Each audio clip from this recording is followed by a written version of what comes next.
Hi all, big boss Malayalam season 7 live update ആണ്. അനുമോളും അക്ബറും തമ്മിലൊരു കിടിലൻ വാക്പോര് അവിടെ നടന്നു. അനുമോളെ ചൊറിയാൻ ചെന്നതാണ്, പക്ഷേ അക്ബറിന് വയറ് നിറച്ചും കിട്ടിയ പോലത്തെ ഒരു അവസ്ഥയായിരുന്നു. കാരണം അക്ബർ പറയുന്ന ഒന്നും കേൾക്കുന്നില്ലായിരുന്നു. അത്രയ്ക്കും അനുമോള് അക്ബറിനോട് പറഞ്ഞുകൊണ്ടിരിക്കുകയായിരുന്നു. അനുമോൾ വന്ന് കണ്ടന്റ് കൊടുക്കാൻ തന്നെയാണ്. അനുമോൾ പൈസ വാങ്ങിച്ചിട്ടുണ്ടെങ്കിൽ അതിനനുസരിച്ചുള്ള പണിയെടുക്കും, കണ്ടന്റ് കൊടുക്കും. അനുമോളെ ഇങ്ങോട്ട് വെറുതെ കൊണ്ടുവന്നാൽ അനുമോളെ പൈസ ഒന്ന് കൊണ്ടുവന്ന് കണ്ടന്റ് ഉണ്ടാക്കാൻ വേണ്ടിയാണ്. അത് നല്ല വൃത്തിക്ക് ചെയ്യുന്നുണ്ട്. ഞാനിവിടെ വെറുതെ പാട്ട് പാടാൻ വന്നല്ല. നീ ഇവിടെ ഒരു ഉണ്ടയും കൊടുക്കുന്നില്ലെന്ന് അക്ബറിനോട് പറഞ്ഞു. നീ അവിടെ വെറുതെ ഒരു മൂലയിൽ വേരിറങ്ങിയിരിക്കുകയാണ്. അക്ബർ പറഞ്ഞു, നീ വെറുതെ ക്യൂട്ട്നെസ് ഇട്ട് നടക്കൂലെന്ന്. നിനക്കൊരു ക്യൂട്ട്നെസ്സും ഇല്ല, ഒന്നുമില്ല, പോടാൻ മുതുക്കാന്ന് അനുമോൾ പറഞ്ഞു. ഏതെങ്കിലും ഒരു മൂലയിൽ പോയി ഇരിക്കാനല്ലാതെ നിനക്ക് എന്തറിയാം. അപ്പോൾ നീ പോടാ ഇറക്കാം. നീ ഒന്ന് അനങ്ങ്. നീ അനങ്ങാൻ വേണ്ടിയിട്ട് ആ അടുപ്പിന്റെ മൂട്ടിലെങ്ങാനും പോയിരിക്കുക. അപ്പോൾ ചൂടുകൊണ്ട് നീ ഒന്ന് ചാടും, ഇല്ലെങ്കിൽ എണ്ണ എടുത്ത് ഒഴിക്കുക, അപ്പോൾ നീ ചാടും. അക്ബർ പറയുന്ന ചില കാര്യങ്ങൾ മാത്രമേ കേൾക്കാൻ പറ്റുന്നുള്ളൂ. വീണ്ടും ക്യൂട്ട്നെസിന്റെ കാര്യം അക്ബർ പറയുന്നു. നീ എത്ര കുളിച്ചാലും നനച്ചാലും നിനക്ക് ക്യൂട്ട്നെസ് വരാൻ പോകണില്ലെന്ന് അനുമോൾ പറയുന്നു. വല്ലവന്മാരുടെ മൂട്ടിൽ പോയിരുന്ന് കണ്ടന്റ് ഉണ്ടാക്കാനല്ലാതെ നിനക്ക് എന്തറിയാം. നീ പൊക്കവും തടിയും വെച്ച് നടക്കുന്നതല്ലാതെ ഒരു കാര്യമില്ലെന്ന് പറയുന്നു. അനുമോൾ അങ്ങനെയല്ല. അനുമോളെ എവിടെ കൊണ്ടിട്ടാലും കണ്ടന്റ് ഉണ്ടാക്കും.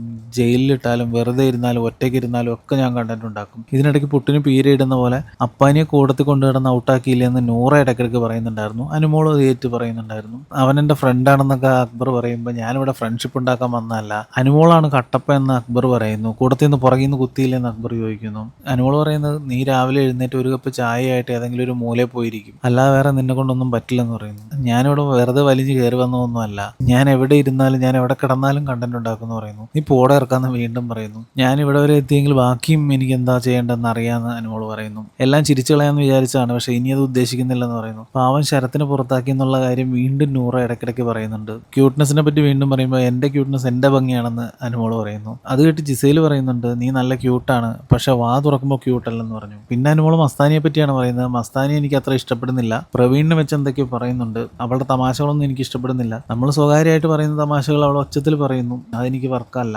അച്ഛൻ്റെ അമ്മയുടെ ഇടയിൽ നിന്ന് വളർന്നു വന്നതുകൊണ്ട് ഞാൻ വേറൊരു വീട്ടിലേക്ക് പോകാനുള്ളത് കൊണ്ട് ആളുകൾക്ക് ഇതൊക്കെ ഇഷ്ടപ്പെടും. ഇന്നത്തെ കാലത്ത് ചില കാര്യങ്ങളൊക്കെ പഴയതാണെങ്കിലും ഞാൻ മറ്റൊരു വീട്ടിലേക്ക് പോകാനുള്ളതല്ലേ എന്നൊക്കെയാണ് അനുമോൾ പറയുന്നത്. അതിൻ്റെ ഇടയ്ക്ക് അങ്ങനെ ഒരു സാധനം അനുമോൾ പറഞ്ഞു. പിന്നെ ജിഷിൻ്റെ കുറ്റങ്ങളാണ് പറഞ്ഞത്.